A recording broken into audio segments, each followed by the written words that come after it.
This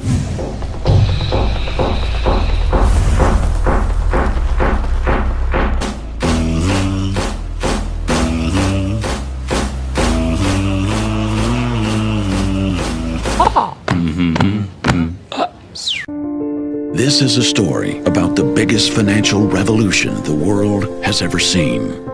It's called Bitcoin. I sent 100 euros worth of Bitcoin from here in Tokyo directly to you guys through this camera, through the network, through the TV, right into your home. If I had tried to do that, send you the money with a traditional bank, it would have taken several days and probably cost 30 euros. I just did it right now with Bitcoin instantly, basically for free, and didn't have to ask anybody for permission. I didn't need a bank, I didn't need a government, I didn't need anybody. I just needed myself and you and our smartphones to do it. That's the power of Bitcoin. The Bitcoin story starts off like a gospel revelation. It's November the 2nd, 2008, just 6 weeks after the Lehman Brothers collapse, and all over the world there are panicked debates about how to save the banks.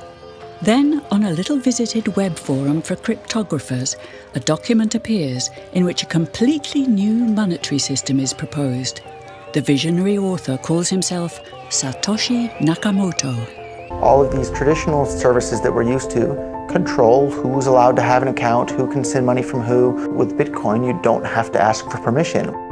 Bitcoin, nobody gets to turn it off. If you have the private key, you get to access it and use it. Around the world, people are experiencing the unique power of Bitcoin. Some of the areas where Bitcoin has been most popular so far is China, Argentina, Iran. The true use of Bitcoin is to give you financial privacy, which I find extremely important.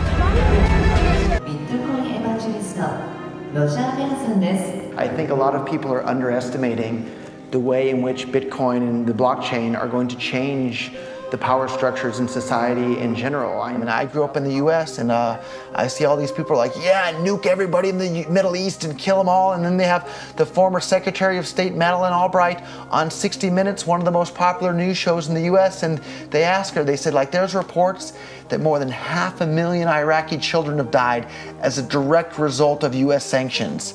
And she looks back at her with a straight face and she goes, it was a really tough decision, but I think that it was worth it. Worth murdering 500,000 kids because of what the government did? And I apologize for crying, but it just disgusts me from my core when I see government people murdering people around the world. It's not just theoretical, these are real people with real lives. And it's real people, and Bitcoin has the power to undermine everything they're doing to people around the world. And I'm sorry for shouting, but it just disgusts me what these people in government do. And they do it through central banking and through the control of the money supply, and Bitcoin takes that away from them. Personally, I perceive Bitcoin like a freedom-enhancing tool. Bitcoin allows you to send and receive money with anyone, anywhere in the world, just like magic.